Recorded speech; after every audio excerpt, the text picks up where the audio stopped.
Instituto de Investigación Social impulsado por el CIGRE con el objetivo de analizar críticamente a la sociedad capitalista y una sociedad marxista.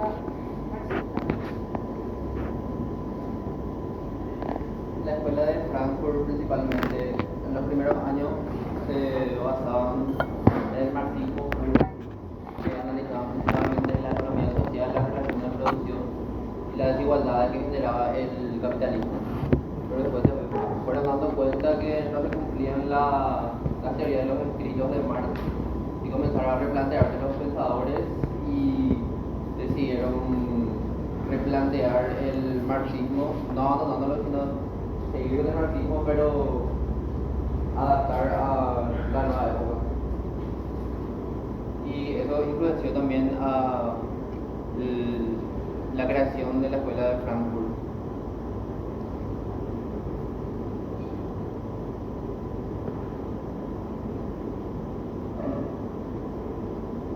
También en la época de la crisis de la República de Weimar, el ascenso del nazismo en Alemania, el 30 de enero del 33, cuando Hitler asumió como canciller, después las secuelas de la Primera Guerra Mundial, entonces influenciaron a los pensadores y todo eso para que cambien su forma de pensar. Y algunos eran de origen judío, pero que tuvieron que exiliarse y vivir de forma presencial el capitalismo avanzado y la sociedad consumista, por lo que tuvieron una capacitación de su forma de ver el capitalismo y así reforzaron más su pensamiento acerca de eso. Es decir, que la formación de la escuela de Frankfurt no fue un hecho aislado en específico, fueron varios puntos que detonaron finalmente la consolidación de eso. Y después de eso, durante la administración de Max Heisenberg, ahí se decidió utilizar herramientas de filosofía, de sociología, de la cultura social y el psicoanálisis. A partir de ahí se crea lo que se conoce como la teoría crítica, que todos conocen. La teoría crítica lo que dice es que no trata de explicar, o sea, no trata de simplemente decir que es una cosa, sino de explicar para qué funciona y a qué beneficia. Es decir, el emisor se vuelve parte de la realidad misma que está describiendo.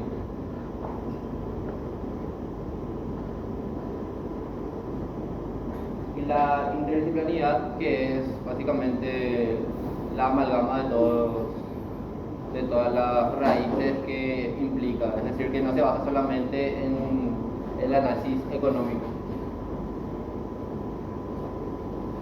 En la escuela de Frankfurt se distingue entre la razón instrumental y la razón crítica. La razón instrumental es como que se orienta más hacia la producción y al control, utilizando la razón como un medio de producción sin importar las consecuencias.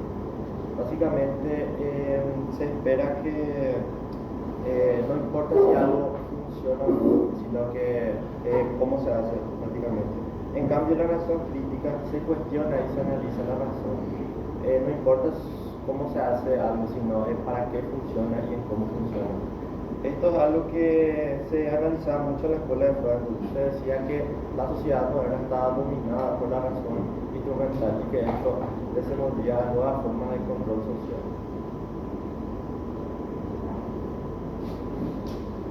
La crítica radical se refiere a un tipo de análisis que busca ir a la raíz de los problemas de la sociedad.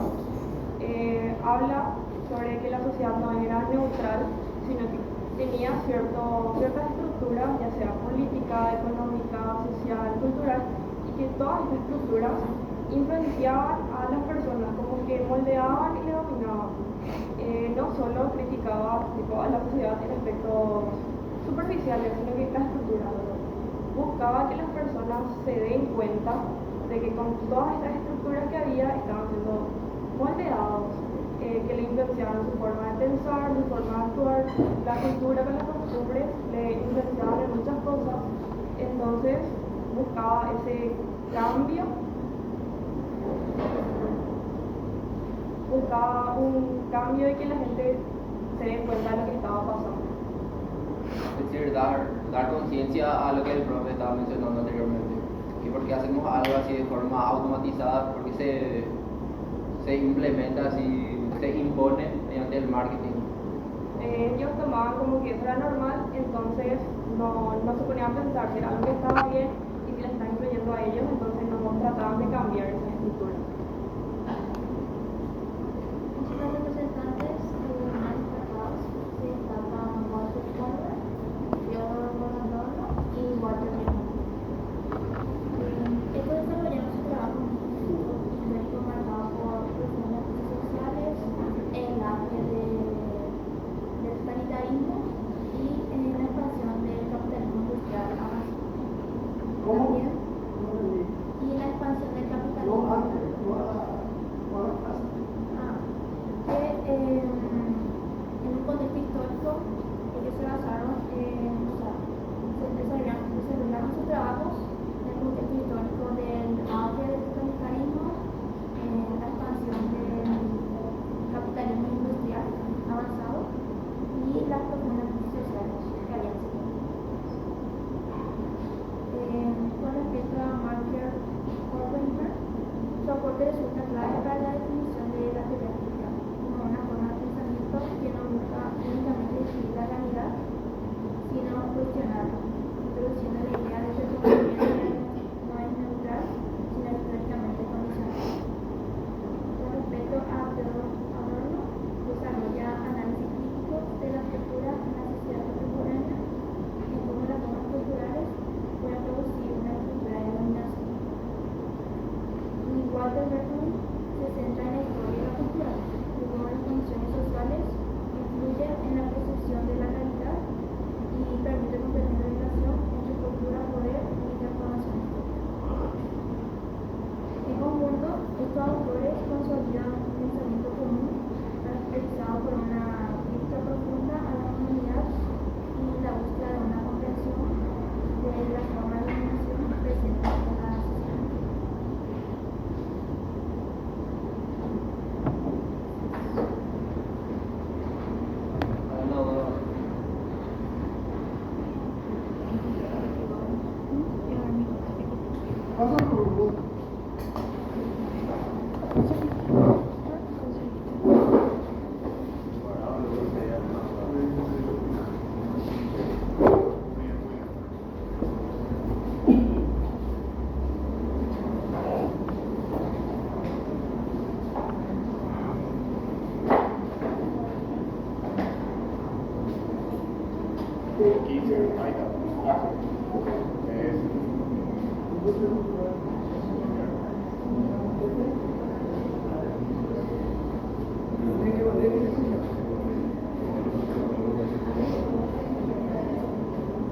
¿Qué vamos a llegar,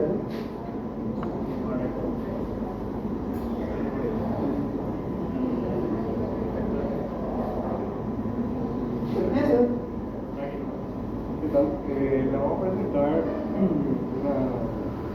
una mirada sobre la crítica que hace la Escuela de Frankfurt sobre la sociedad contemporánea, centrándose en cómo el sistema económico ha colonizado los espacios más íntimos del ser humano. A través de los conceptos de Adorno y Horkheimer vamos a explicar cómo la cultura perdió su autonomía para convertirse en una industria cultural, una maquinaria de entretenimiento masivo que sustituye la reflexión estética por la lógica del mercado, la estandarización y el comercio rápido. En una segunda instancia vamos a hablar sobre la figura del hombre unidimensional de Herbert Marcuse, quien describe una sociedad que logra neutralizar la crítica social a través de la abundancia material. Vamos a ver cómo el sistema crea necesidades falsas y utiliza la tecnología no solo como herramienta de progreso, sino como una forma de dominación invisible, que modela nuestros deseos, conductas e identidad. Y para terminar, el propósito de este recorrido es demostrar la vigencia de estas teorías en la actualidad, desde los algoritmos que dictan nuestros gustos hasta la mercantilización de la marginalidad en la moda de lujo. Vamos a analizar cómo los mecanismos de control y homogeneización descritos hace décadas siguen operando hoy, limitando nuestra capacidad de imaginar alternativas frente a un pensamiento único y unidimensional. La industria cultural es una crítica de los pensadores del segundo periodo de la Escuela de Frankfurt, que son principalmente Theodor Ellos, esta teoría hacen en Estados Unidos, ellos se encontraban exiliados de Alemania porque eran perseguidos por los nazis, porque eran judíos. Entonces, ubicados en Estados Unidos, ellos analizan lo que pasa en esa actualidad de Estados Unidos con la industria de la cultura y entretenimiento. Ellos se dan cuenta que la cultura en Estados Unidos se ve mucho, o sea, muy reflejada con el entretenimiento. Más o menos ellos dicen que están uniéndose buscando el fin de tener una mercancía. O sea, la producción cultural cuenta que tiene forma o va teniendo forma de algo para vender y para generar ganancias. También cuenta que en ese momento la producción cultural se industrializa, esto gracias a que ven ganancias y bueno, quieren generar más ingresos las personas, principalmente gracias a la introducción o la adopción de la TV en los años 50 más o menos en Estados Unidos. Casi la mayoría de la población tenía ya acceso a eso, por lo menos podían ver. Esto para la gente, para las personas dueñas de las cadenas de televisión, le interesaba, ya que se podía vender más fácil los productos. Entonces, esto tiene que ver con la cultura de masas. Como se ve en el ejemplo, ya todo tiene más color, se busca vender algo industrializado, algo homogeneizado. Tiene una característica, los productos tienen tres características principales, que sería la serialización, que se trata sobre que los productos se producen en serie, como por ejemplo la producción de autos. Ford en esos años, en los años 50 aproximadamente, logra construir o hacer autos en un tiempo récord para ese entonces. La estandarización tiene que ver con las cosas que tienen éxito, se vuelven a copiar, como por ejemplo lo que pasa en la actualidad. Una película que tiene éxito se copia ya que tuvo éxito y se puede generar ganancias a causa de eso. Y la división de trabajo se refiere a que en ese entonces se logra en las industrias dividir los trabajos para generar más rápido la producción cultural. Esta imagen es muy representativa para lo que sería la crítica a la industria cultural, ya que muestra que las personas en ese entonces como que homogeneiza la vida cotidiana, los productos, como que piensan que todo lo que se está produciendo es lo normal, es lo que yo debo tener, es lo que todos tienen, y como que los dueños de las cadenas, dicen ellos, que suspenden la reflexión crítica, ya que ellos imponen algo y hacen caso omiso a la crítica de ver de otra forma la vida. Estas son las características principales. Como se ven, se industrializa, pasa a la cultura. Esto se transmite a través de la televisión, la radio, periódicos. Esto genera a las personas querer comprarlas, querer obtenerlas y generar ganancias.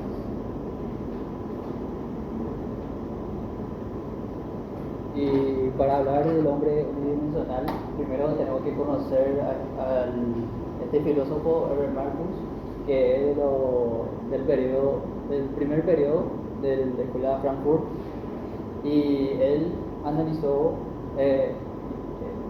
inspiró la revuelta de los años 60, y su gran pregunta fue si es posible vivir en un cárcel sin muros, porque él argumentaba que la sociedad moderna era tan rica y tan avanzada que compraba la rebeldía y hace que la persona dejaba de pensar críticamente a la sociedad.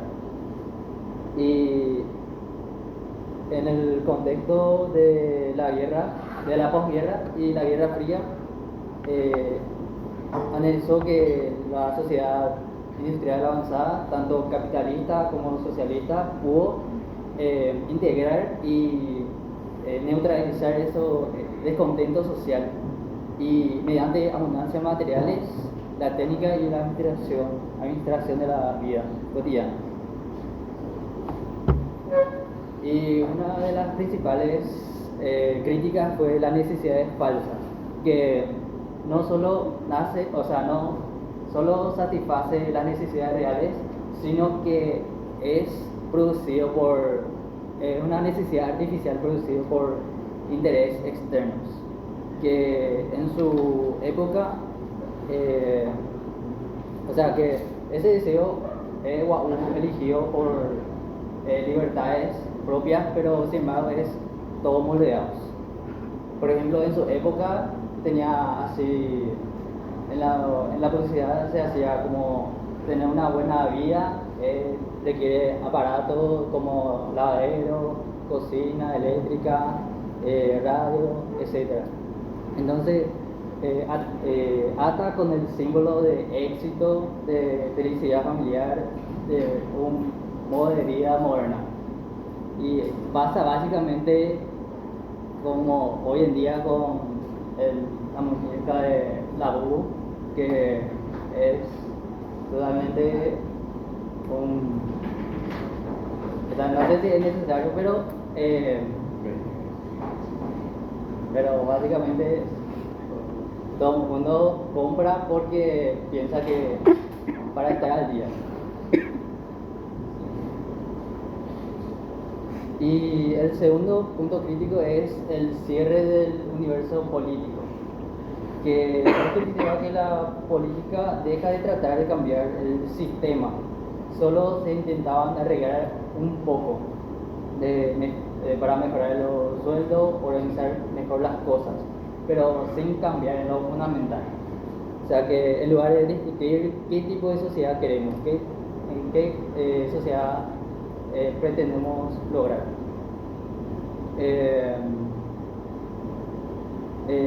Básicamente es porque criticaba a los sindicatos de esa época, que ya no eran tan radical para cambiar el sistema, sino que negocian para mejorar el salario o las horas nomás.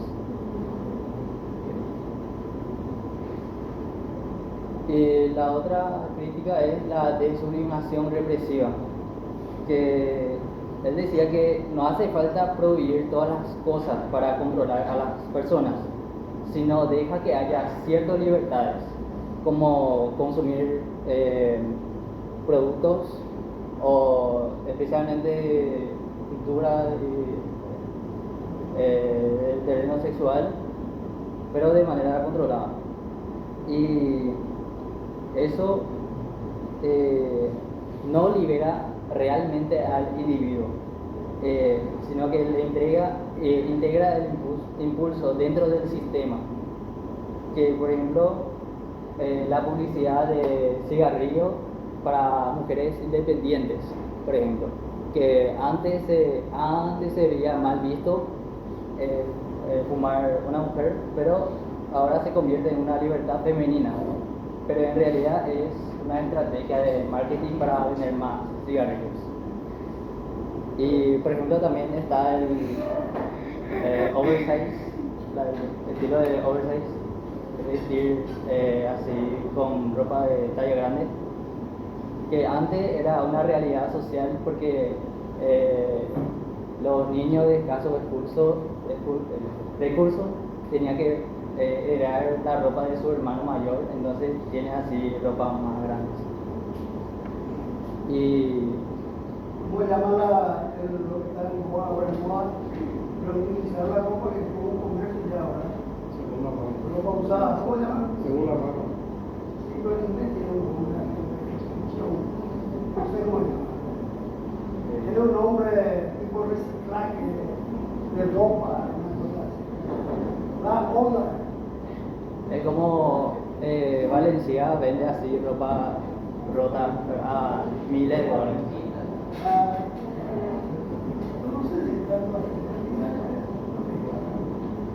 Pero hay un término, el tema es interesantísimo de lo que están hablando.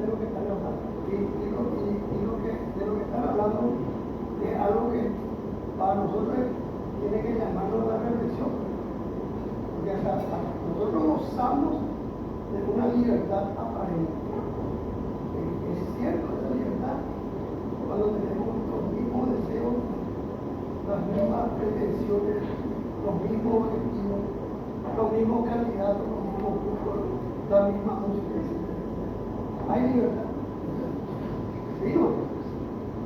Y por último es la tecnología como forma de dominación, que él criticaba que la tecnología no es neutral, sino es una forma para controlar la sociedad, que no solo ayuda para hacer cosas más fáciles, que también influye en nuestro comportamiento y el modo de vida, porque todo se organiza en base según la eficiencia y la productividad, dejando menos espacio para la libertad y decisiones humanas. Como en su época la línea de montaje de las fábricas, el trabajador ya no elige cómo debe trabajar, sino que debe adaptar a la máquina. Y pasa hoy como las aplicaciones de repartimiento de repartidores, que en China, por ejemplo, un pedido ya en China es la aplicación, el algoritmo decide el tiempo y la existencia. Por ejemplo, de Asunción tenés que enviar una pizza hasta San Lorenzo y el sistema te da 40 minutos para llegar, pero el motociclista llega en 36 minutos. Entonces esta información es captada por el algoritmo. Entonces en la siguiente vez cuando repartí otra vez de Asunción hasta San Lorenzo, te da 36 minutos como límite. Entonces cada vez va reduciendo el tiempo. Entonces parece ser que toda la tecnología ayuda al humano, pero sin embargo estamos dominados por ellos. Y básicamente estas son las críticas que hizo Marcus. Bueno, y como conclusión, la escuela de Frankfurt con Theodor Adorno, Max Horkheimer y Herbert Marcuse sostienen que el capitalismo, la cultura se vuelve mercancía y pierde su función crítica. Los medios y la industria cultural moldean gustos y crean necesidades falsas para sostener el consumo. La tecnología y la organización social actúan como formas de control. Esto genera una sociedad homogénea con individuos adaptados al sistema. Así surge un pensamiento unidimensional que limita la crítica y el cambio social.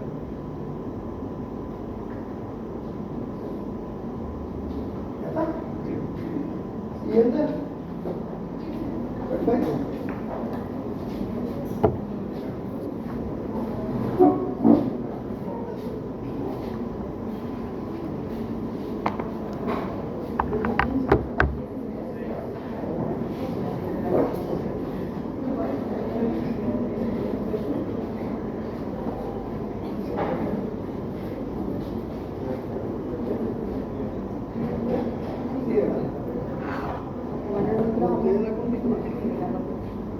Vamos a hablar del arte y la exhibición.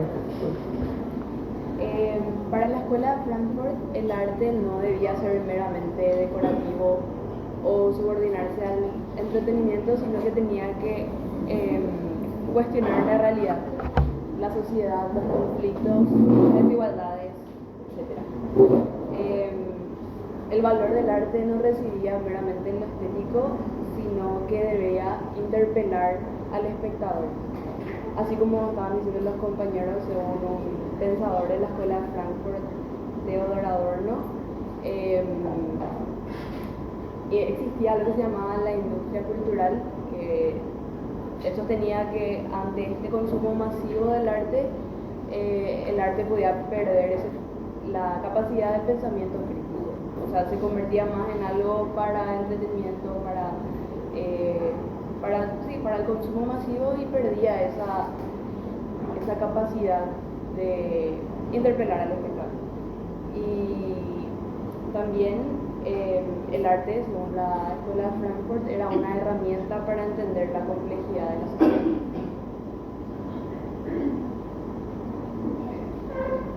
Una de las principales críticas que hacía la Escuela de Frankfurt fue el arte como producto de la industria cultural.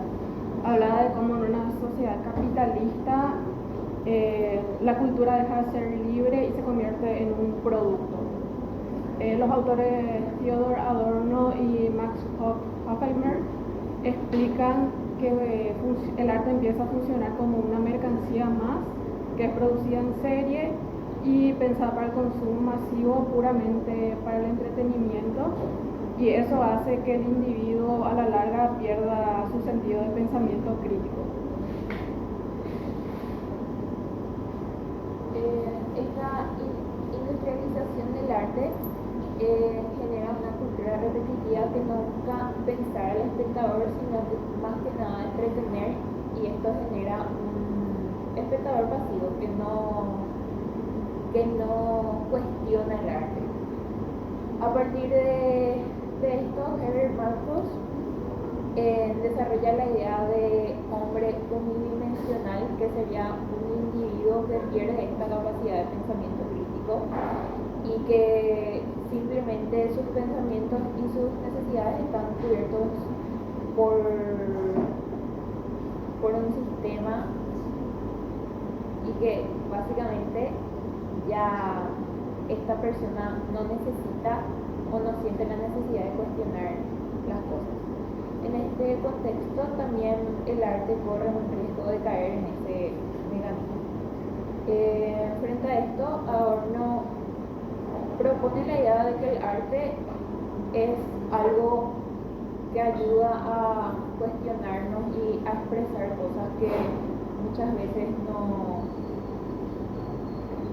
este sistema de Calais intenta ocultar. Bueno, la teoría del impacto del arte se puede explicar a través de las ideas de Walter Benjamin en su obra llamada La obra de arte. ¿No podemos pasar al arte de acción? ¿O Walter Benjamin hay algo que tiene el arte de acción? No, o sea, explica básicamente lo mismo. Porque ya hablamos de la crítica radical, hablamos también del cultural y hablamos de lo unidimensional. Entonces, ¿cómo eso se ve en el arte? Ya escapándolo o saliendo del marco teórico conceptual, ¿cómo eso aparece en el arte? Esa es la idea. Y esta parte hablamos sobre cómo el arte justamente ya pasa de ser observación a una acción. Y según Herbert Marcuse, el arte tiene un papel muy importante para la sociedad, que puede oponerse a algo que está establecido. Y tenía una frase que es muy importante, que sería el gran rechazo, que significa que el arte dice que no a la realidad tal cual es, más si es una realidad injusta o desigual para todas las personas. Y acá es donde entra en acción el arte, ya no como una pintura ni como una escultura, sino como se utiliza como herramienta el ser humano, el cuerpo, el espacio y el movimiento para expresar una idea o estar también en contra de alguna posición. Este tipo de arte es un arte que incomoda, cuestiona y no sigue las reglas tradicionales del arte y del sistema.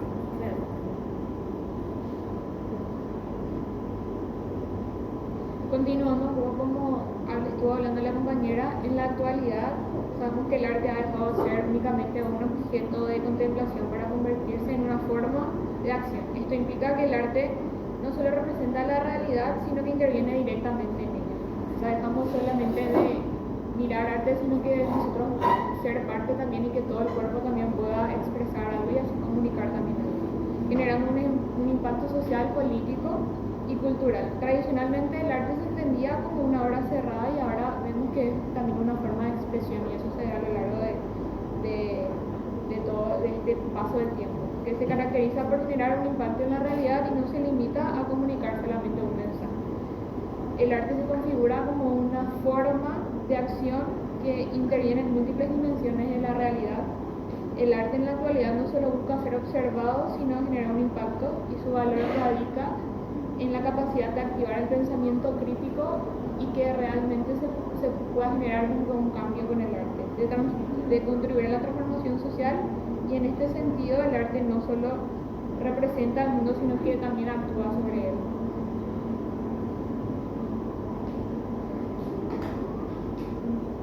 Bueno, yo había esperado que usted hable más del arte de acción. El arte de acción, pues ya está. El arte de acción no es un concepto abstracto, no es algo conceptual. El arte de acción es accionar en el arte. Y hay varios grupos que están inscritos dentro de ese. Voy a mostrar yo acá. ¿Puedes hacer tú?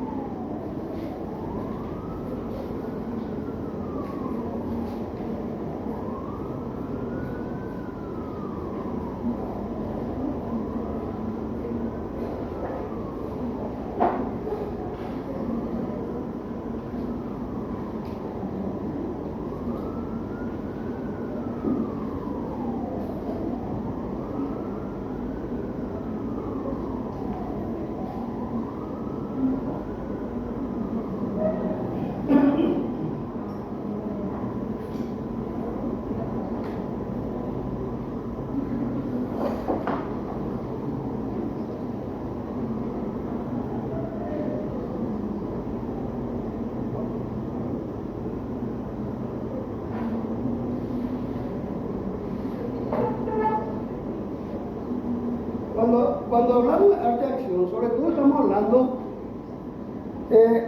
así como bien explicado tanto el grupo anterior como el anterior, ¿verdad?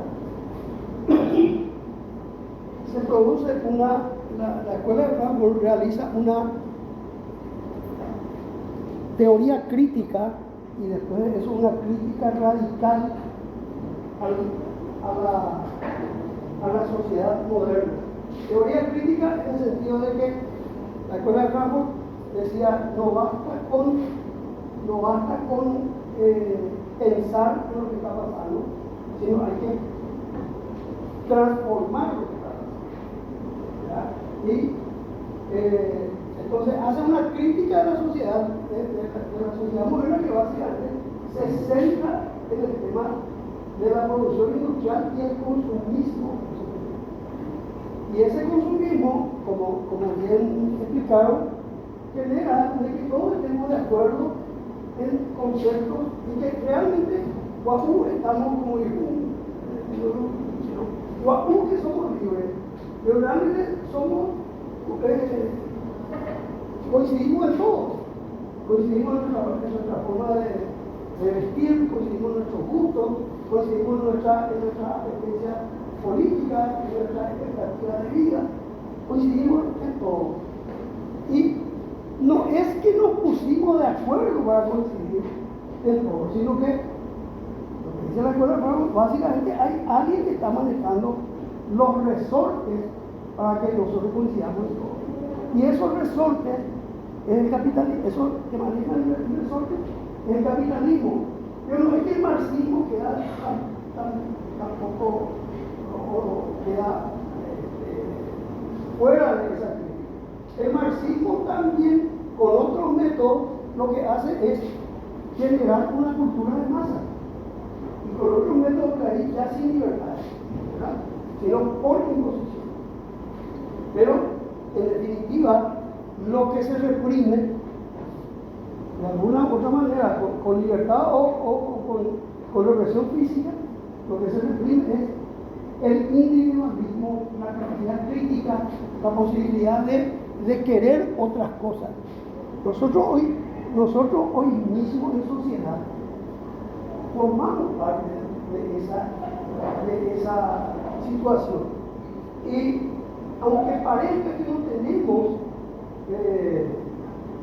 digamos, que nuestras acciones no vayan a producir eso, realmente nosotros formamos parte de un sistema que produce segregación. Cuando nos vamos y vemos el semáforo, payasito que está haciendo esto, ¿verdad? O tirando fuego por la boca, los antipanquis,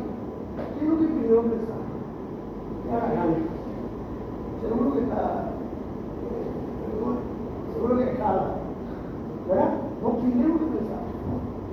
¿Por qué? Porque sale de lo que nosotros en libertad decidimos hacer. Y si realmente ellos son los libres y nosotros somos los esclavos, alguna vez nos pusimos a pensar en eso, que los vagos son libres y nosotros somos esclavos. Esta clase llama a eso, a que pensemos. Bueno, pero nos sigamos filosofando.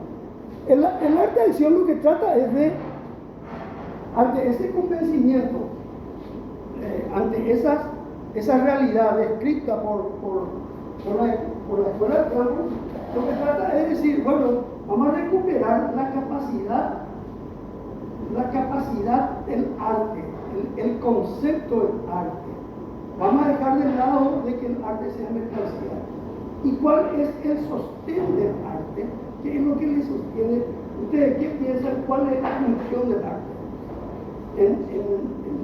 Principalmente, una de las funciones principales del arte, ¿cuál es? ¿Cómo? Provocar algo. O sea, el arte, por naturaleza, tiene que ser revolucionario.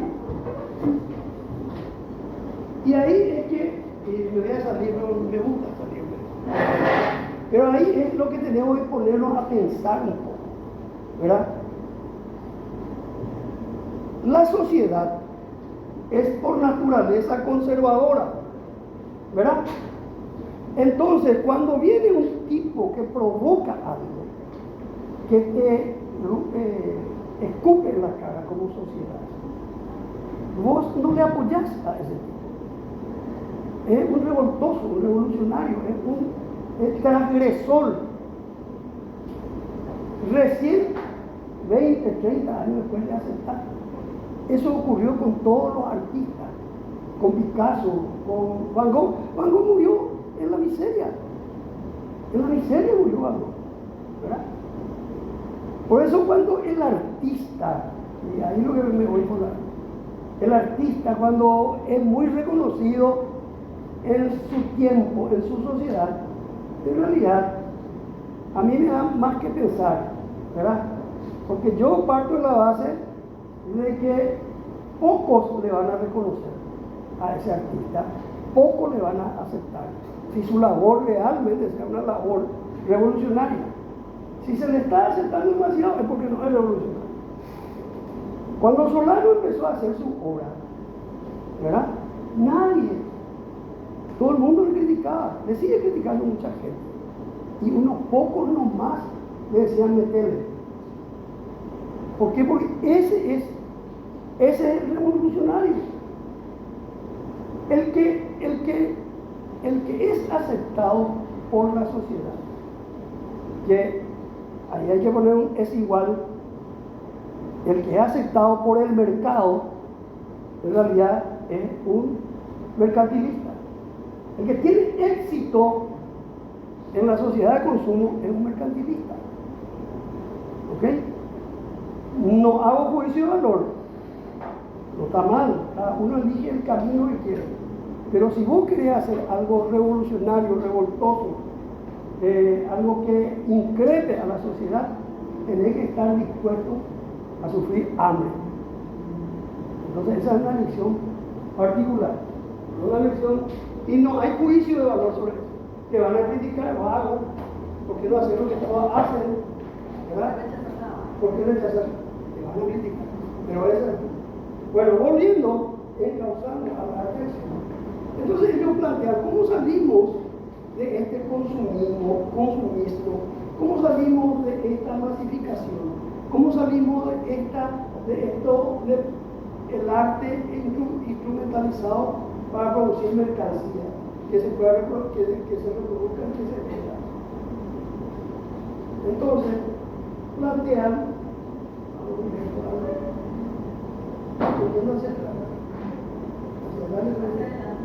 entonces plantean unas obras que se basan en la acción. ¿Qué quiere decir eso? En el momento, en el actuar, que se basan no en el resultado final, sino en el proceso, que absorbe. Muchas de estas cosas también ya fueron desarrolladas por por los dadaístas y por los surrealistas, que vienen a ser antecedentes de ellos, que se basan en el proceso, en el instante, en el azar, en algo que no está planeado, ¿verdad? Y que va a ocurrir. La intervención del autor es agresiva muchas veces, ¿verdad? Y sangrienta y gestual en determinados casos. Este es un caso del grupo Montacho, no sé si.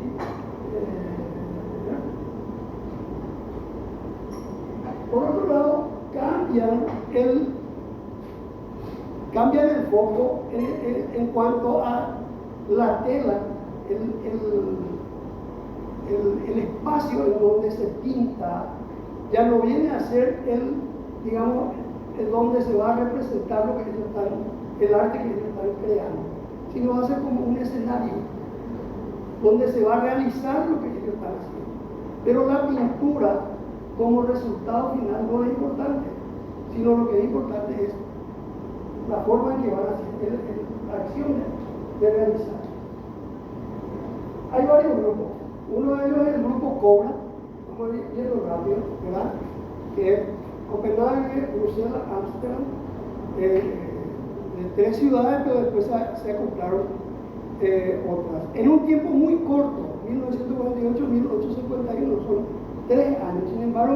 Sin embargo, crearon obras y sobre todo conceptualizaron cosas que sirvieron 50 años después, se siguen refiriendo a eso. Ellos partían de la base de cómo vamos a romper con este tema de la mercancía. Y bueno, liberemos el espíritu, el arte artístico total, ¿verdad? Los surrealistas ya habían dicho también, vamos a liberarle de la razón al arte como para que se produzca, por eso vamos al inconsciente. Los del grupo Cobra van al inconsciente, pero también al consciente. Conscientemente ellos creen de que el arte más liberado en la pintura es el arte de los niños. La pintura que hacen los niños. Ustedes tienen algún sobrinito que tiene 3 años, 2 años, denle un papel y unos lápices y van a ver cómo ellos hacen lo que hacen y hacen con placer, ¿verdad? No hay una prefiguración, sino hay una gestualidad. Bueno, a eso buscan. Y dice que también los locos, ¿verdad? Con edad, ellos te hacen sin pensar en algo. Entonces, ellos rescatan eso como una forma de liberar los gigantes del capitalismo, del racionalismo. El grupo Butai es un grupo de japoneses. Estamos hablando el anterior, las fechas son importantes. Mediados del siglo XX, anterior a mediados del siglo XX, el grupo anterior, posterior, pero siempre mediados del siglo XX.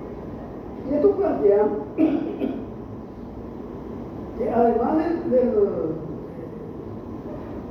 llevar al extremo ya el tema del accionismo, en el sentido de poner el foco totalmente ya en el proceso, en la acción directamente. Y hay algunos que plantean, como aquello que se ve allá, que creo que es Shimamoto, aunque ahí dice Shiraga, que pinta, ¿verdad? Con los pies, se cuelgan de una piola, de una soga, ¿verdad? Y van pintando con los pies a medida que se van amarcando. El resultado no importa, lo que importa es la acción. Así como la criatura, la acción, el disfrute está en la acción. Eso,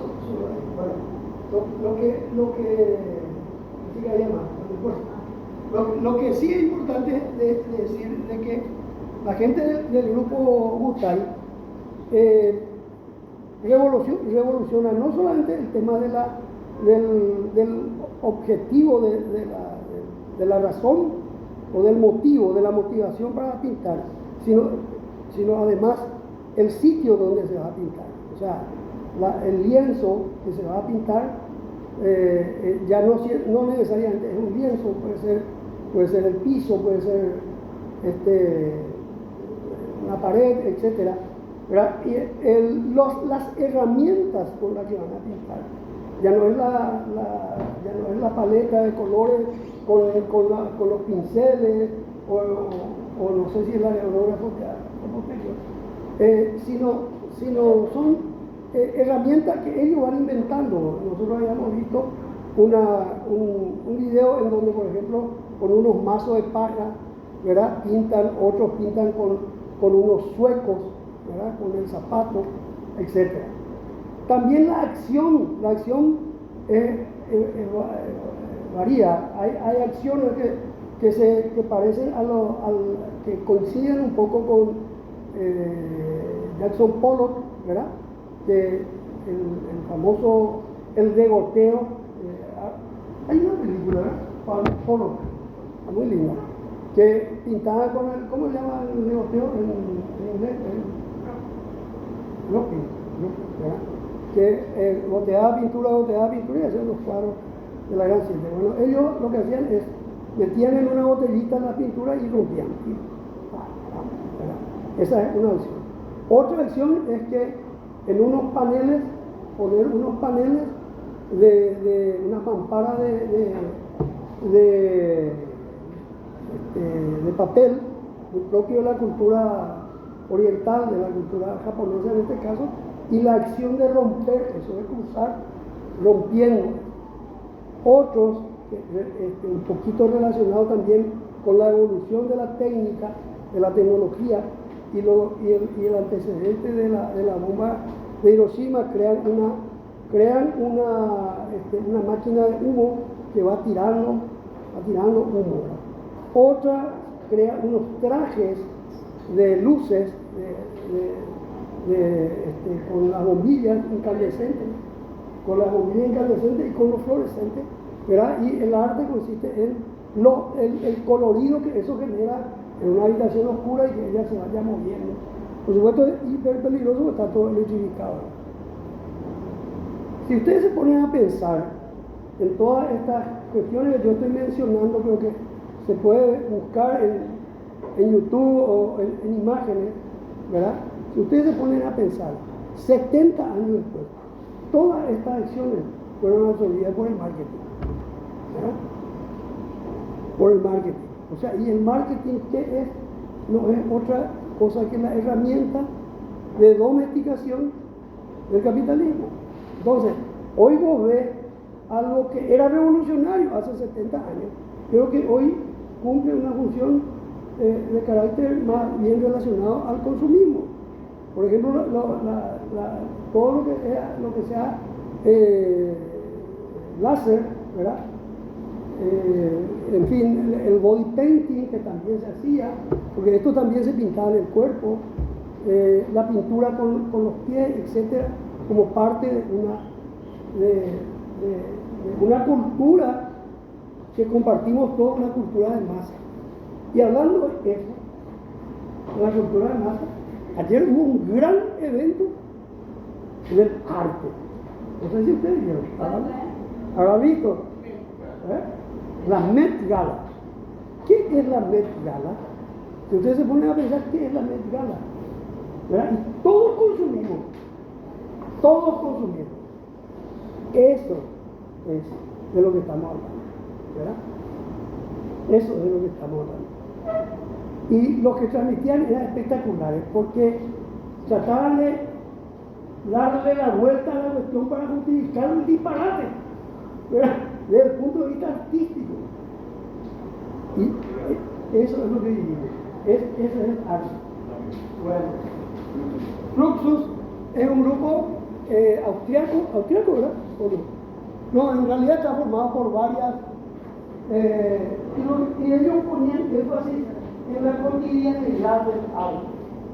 Mientras los surrealistas, como Buffet, lo que hacen es hacer arte a partir de un objeto cotidiano, ellos lo que proponen es la cotidianidad del arte. El arte, o sea, todos nosotros, desde ese punto de vista, hacemos arte. Y todos los gestos son artísticos. Y está Yoko Ono, ¿verdad?, que plantea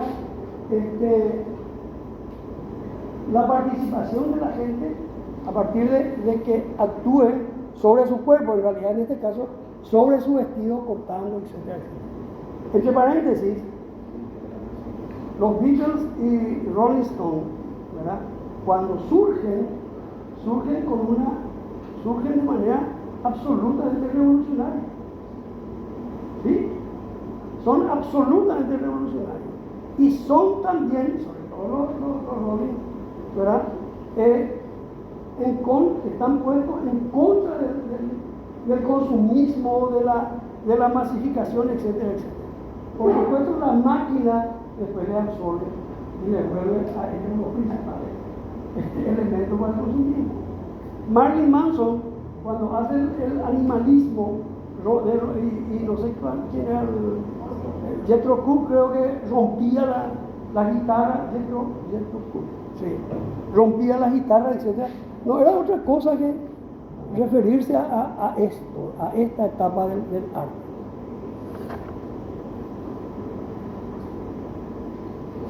El Generation Group este es un caso, el grupo vienés de acción.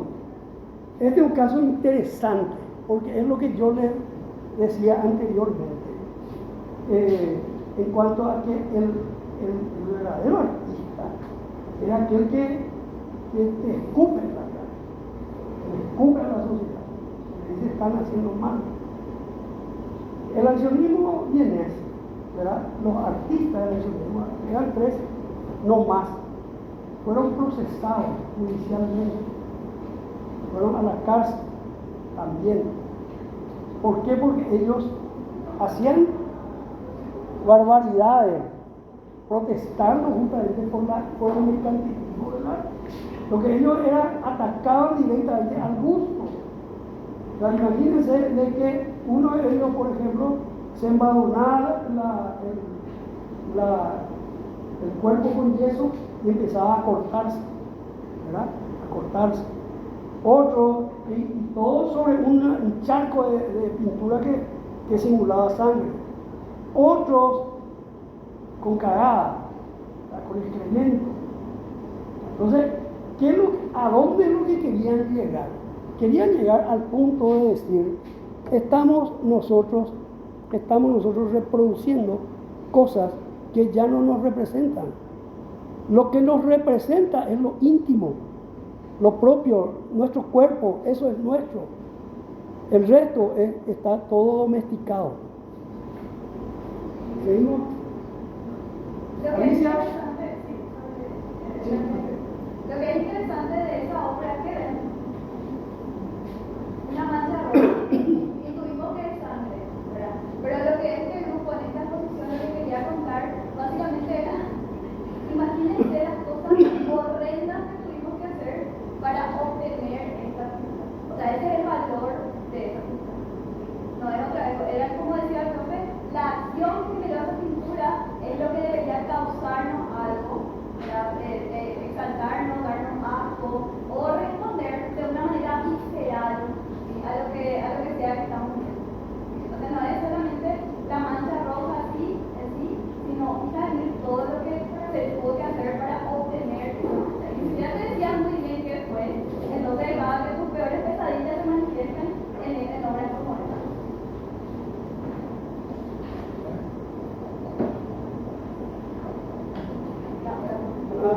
La Internacional Situacionista, muchos de estos grupos son formados por los mismos artistas. La Internacional Situacionista, por ejemplo, eran los mismos artistas de Cobra, pero 20 años, 30 años, y aparecen ciertas cuestiones de la arquitectura, como una nueva formulación y ahí también es importante, porque ¿qué es lo que es el arte? Es solamente lo que se pinta, es solamente la escultura, es solamente la música. La arquitectura también es arte, el urbanismo también es arte. Nosotros tenemos que pensar en nuestras ciudades. ¿Es realmente una ciudad que responde a nuestro objetivo o es una ciudad que responde al mercantilismo y al consumismo? Entonces, la Internacional Situacionista, por ejemplo, planteaba que uno podía reapropiarse del espacio público a través de un recorrido al azar, que uno salga a recorrer la ciudad y que disfrute de ese recorrido y que se olvide del tiempo. El compañero hace rato mencionó cómo el factor tiempo es un factor de presión, igual que el dinero. Entonces, tomarse tiempo para disfrutar de las cosas es parte de una revolución también. Todo esto impacta o influye, y sobre todo, ya lo vamos a hablar, la sociedad de consumo. Así se llama, Guy Debord, que me gustaría que lean, porque si ustedes leen, se van a dar cuenta, es una radiografía de lo que pasa hoy. Se escribió en los 70, en el 67, un año antes de la revolución del Mayo francés, y influyó esas posiciones de Guy Debord, influyó en el pensamiento de los estudiantes del Mayo francés. Hoy sigue siendo actual. Muchas de esas no son predicciones, sino esas descripciones siguen siendo tal cual. Y sería interesante que se pueda leer en cualquier plataforma.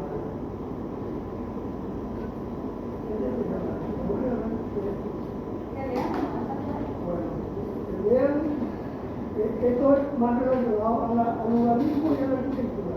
Y hay ejemplos concretos de construcción, esto es conceptual, pero hay ejemplos concretos de construcción como la ciudad abierta, y hay otra en la Argentina, ¿no?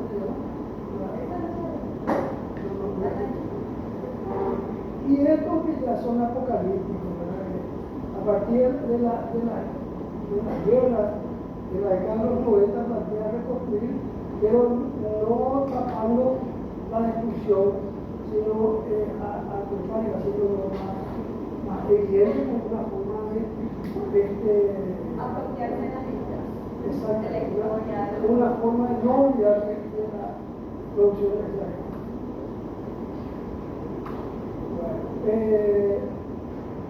El siguiente grupo, continuamos. El grupo que tiene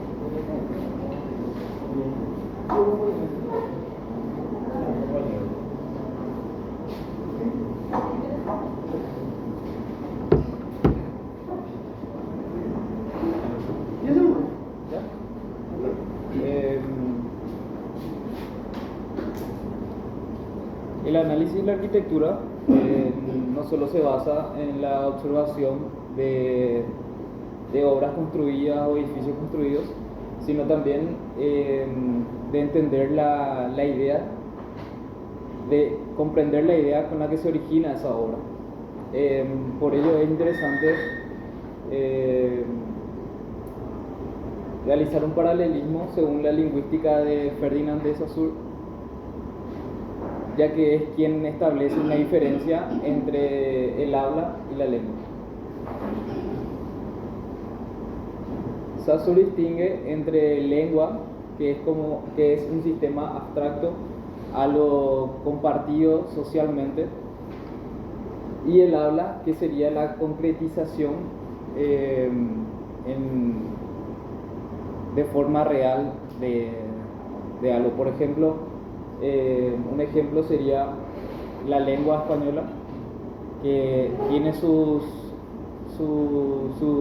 gramática, sus reglas, y la forma en la que hablamos nosotros sería el habla, que cada uno habla diferente acá en Paraguay, en Argentina o en otros países que hablan español también, justamente.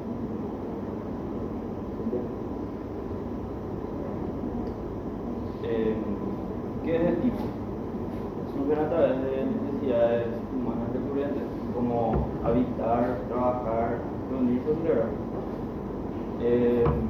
Por eso se mantiene durante el tiempo, aunque sufran deformación. O sea, es un esquema lógicamente latente o un código preexistente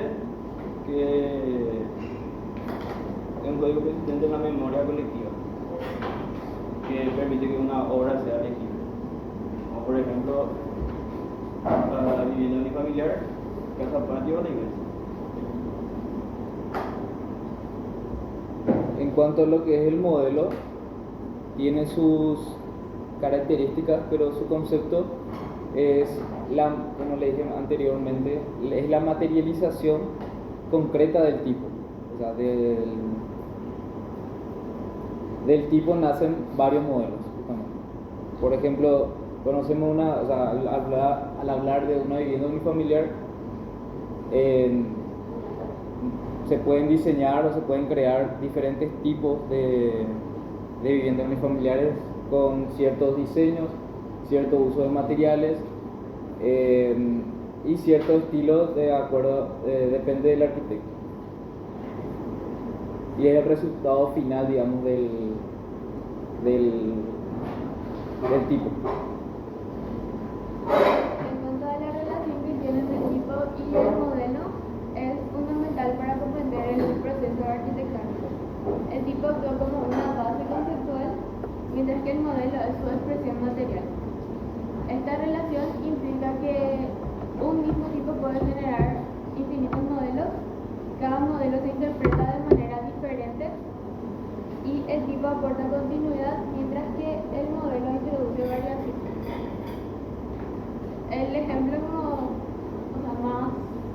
que mejor expresa esto es la vivienda unifamiliar, que se pueden obtener infinitos modelos del mismo tipo. Aunque todas las construcciones sean diferentes en apariencia, comparten una misma base conceptual. La importancia es que ayuda a entender la arquitectura, facilita el diseño y permite analizar obras, una teoría y práctica. En conclusión, el tipo y el modelo constituyen dos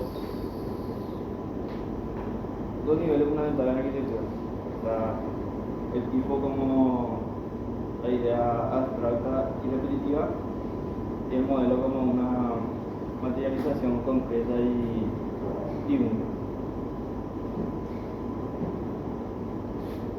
¿Y cómo se relaciona el tipo de modelo con sociedad?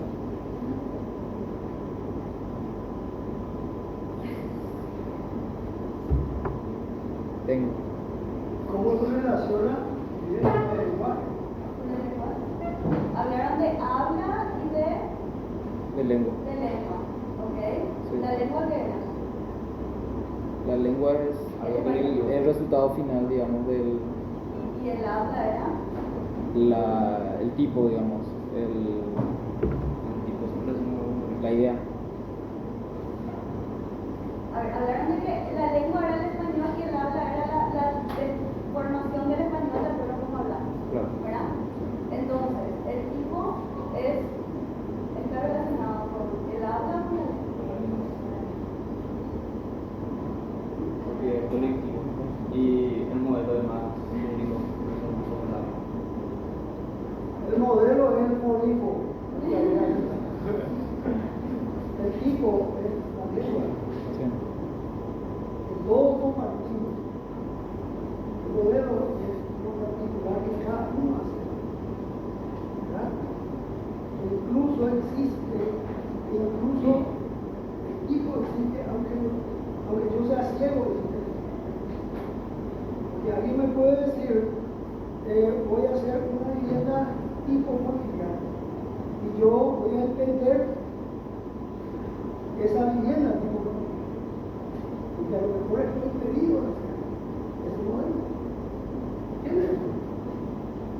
Yo soy mudo, yo estoy impedido de hablar. Pero yo entiendo lo que está pasando. cómo esa lingüística de manera práctica en la literatura produce tipos de modelo y cuál es su importancia. Y va para todo. La pregunta no son así dirigidas solamente a mí, va para todo. Y realmente es una pregunta reflexiva.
Yo puedo variar el habla hasta el límite de que ya no se entiende lo que dice. O sea, yo puedo llamarle, y ahí va un poco por lo que habíamos hablado de cómo va, de lo dinámico y estático del lenguaje. Yo en mi forma de hablar, yo siempre ponía un ejemplo del celular, ¿verdad? Pero yo puedo decir celular, pero art ya no puedo. Pues ya no me entiende. Pásame el celular, pásame el art, pásame la larga. Pero art ya no puedo. Entonces, volviendo a la pregunta, el modelo, ¿verdad? Dentro del lenguaje arquitectónico es libre. Pero ¿por qué yo me voy a referir al tipo cuando hago un modelo? ¿Por qué me referiría al tipo cuando hago un modelo? A otros tipos. Porque yo quiero que el resto de la gente, así como me entienden, cuando hablo, entiendan lo que estoy haciendo. Entonces, por eso me refiero al tipo al hacer el modelo. Por supuesto, el modelo es libre, ¿verdad? Pero esa libertad es hasta que se entienda lo que estoy haciendo. No, es que está, claro, está, si yo, pero hablemos de opciones también. Si yo recurro a una planificación tipológica, es porque quiero que la gente entienda lo que estoy queriendo decir, lo que estoy queriendo hacer. ¿Me entiendes, no? ¿Y cuál es lo opuesto totalmente a eso? En la arquitectura. Cualquier ejemplo de la historia de hoy de ayer.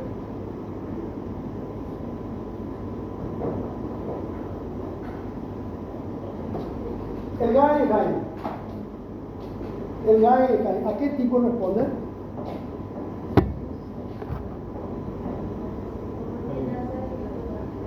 No tiene exactamente. Pero por eso es peor o no. No, es sencillamente un enfoque distinto, ¿verdad? Un enfoque que no toma la tipología como referencia aparente, ¿verdad? ¿Entiendes? ¿Ok? Ya está. El siguiente grupo. Beckham.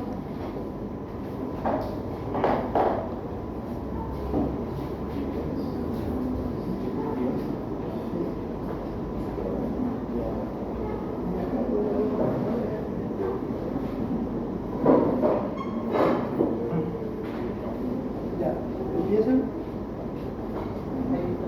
Ya. Acuérdense porque hay hambre.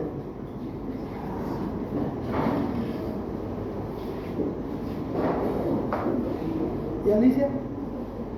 ¿Estás mostrando la sala? Ah, vale.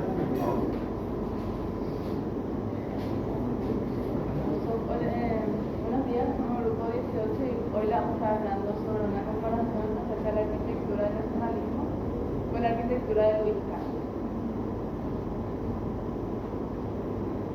Bueno, quiero ir directo para ver las características. Louis Kahn fue un arquitecto muy reconocido en el siglo XX. Su arquitectura se basaba básicamente en el monumentalismo. Él buscaba crear sensaciones con su arquitectura y no solamente llenar los programas que necesita del espacio. Una de las primeras características que tiene es que en la forma, a comparación del racionalismo que estuvimos viendo, no es solamente crear espacios útiles, sino que lo que buscaba con la forma era reinventar el significado que tenía el mismo. Por ejemplo, en el racionalismo se utilizaban los cubos en las paredes cuadradas, ¿verdad? Cubos, y era solamente para cubrir el espacio. Mientras que Kant quería llevar más allá, pero en un sentido casi espiritual.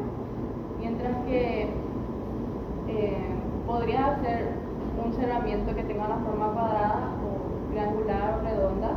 Lo que buscaba era llevar estos elementos y utilizar con la luz y crear experiencias. Como en este caso podemos ver cómo la figura geométrica no está como techo, como cerramiento, sino como un trabaluz. Y eso creaba en la persona sensaciones que no hacía el racionalismo.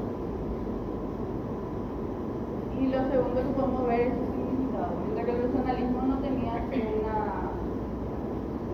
no buscaba llenar algo que el ser humano tiene, que sería esa necesidad espiritual, casi mística, que es el ser, casi filosófico. El racionalismo no buscaba llenar eso, sino que era todo práctico. Mientras que Louis Kahn lo que quería era llevar a la persona a reflexionar. Reflexionar sobre todo su vida, sobre su significado de la vida prácticamente cuando él hacía este tipo de reflexión. Bueno, el tercer punto habla sobre la minimización y la monumentalidad, donde lo racional, la similitud que tenía esto es que ambos rechazaban la ornamentalidad de diferentes formas, donde lo racional eliminaba lo que es lo innecesario, donde todo sea eficiente, funcional y técnico. Y la forma se reduce a lo indispensable, o sea que todo el proyecto tenía que tener lo necesario y eso. Y en cambio la arquitectura de Kant no comienza con solo la función, sino que él trata de analizar el espacio, ver lo esencial del espacio, y él se enfatiza más en el tema de la materialidad, lo que sería su estructura y la luz. Y esos son los elementos que él decía que sería la belleza de su arquitectura. Y la monumentalidad surgía ahí, que sería de la masa, la luz, la proporción y el vacío. Luego, la planta eficiente y que sería la planta eficiente y jerarquizada.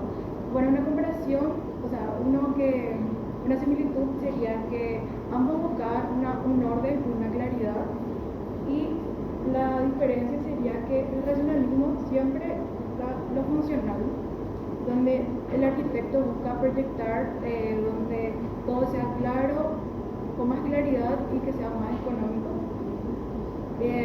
donde buscaba reducir lo que sería lo innecesario, aprovechar más la estructura o la construcción en sí. Y Kant se basaba en lo que sería espacios servidos y servidores, donde el espacio servido sería el espacio principal del proyecto, y servidores el que complementaba el espacio principal. Un ejemplo sería la biblioteca. El espacio principal sería la zona de lectura y el secundario ya sería lo que complementa, que es la escalera, el recorrido y todo eso. En cuanto a la luz, en la imagen ya se puede notar la gran diferencia que tiene. Mientras que en el racionalismo era por pura necesidad prácticamente, ya que la luz al ser humano le da energía prácticamente. Y acá podemos ver que es pura necesidad. Ahora como tenemos nosotros en la clase, ¿verdad? Pero él lo que quería decir era ir más allá otra vez, quería como que capturarle a la persona que ve. Y él decía que la estructura tenía que basarse en la luz. Justamente todo lo que hacemos, todo el asolamiento, la arquitectura, para que cumpla más el interior de la persona, para que tenga un bienestar en el lado emocional, por así decirlo.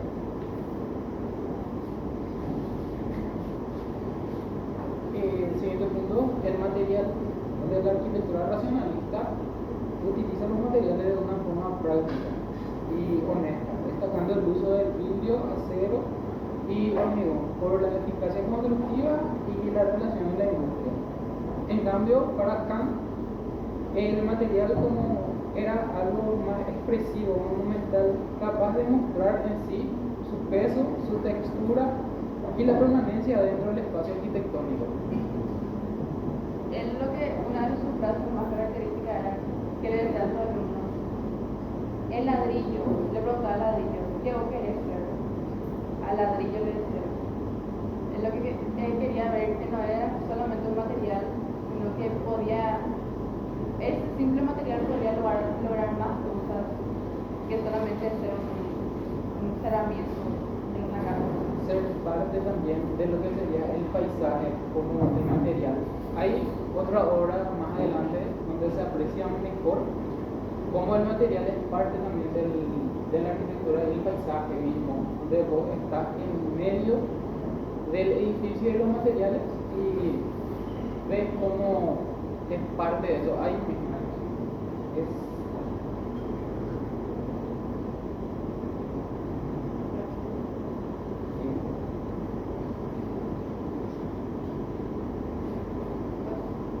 el Instituto de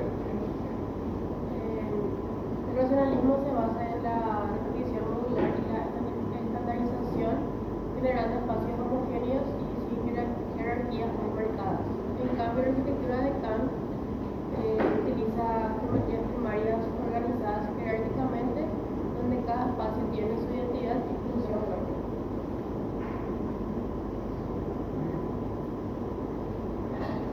El racionalismo prioriza la economía, la rapidez constructiva y la producción en serie de materiales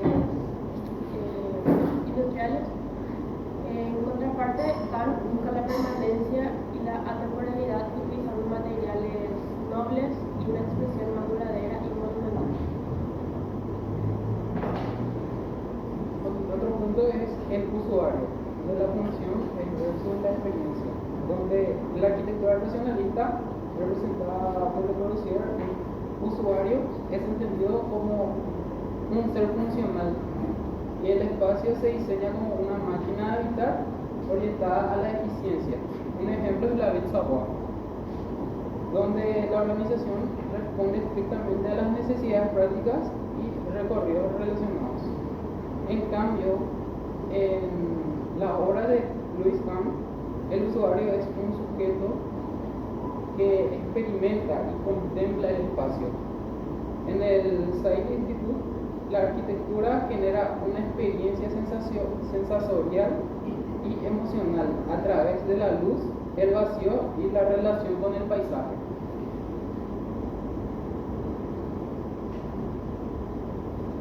El otro punto es el proceso de proyectación, lineal versus reflexivo. El racionalismo sigue un proceso analítico y lineal, programa, función y forma, buscando soluciones objetivas universales, como se ve en la Bauhaus de Walter Gropius, donde cada parte del edificio responde claramente a su función. Por otro lado, Louis Kahn desarrolla un proceso más reflexivo y filosófico, preguntándose por la esencia del espacio. En el Kimball Art Museo, la forma surge de ideas como la luz y el significado del museo, más que de un esquema estrictamente funcional.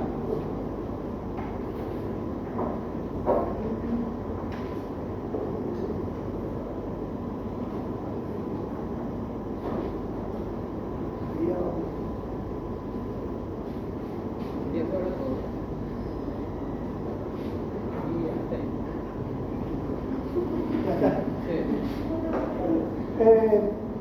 La próxima clase seguimos. Lo que va a agregar acá en la forma de proyectación es el método que usó cada uno. O sea, no es que usó cada uno, que usó Louis Kahn en relación al método de la arquitectura racional. Entonces, la próxima clase vamos a empezar con eso nosotros. Perfecto, ya está. Bueno, ¿algo para decirle? Sí, bueno, la próxima clase no vamos a tener exposiciones, vamos a tener directo contenido. Después, la siguiente clase es parcial, ya es el segundo parcial.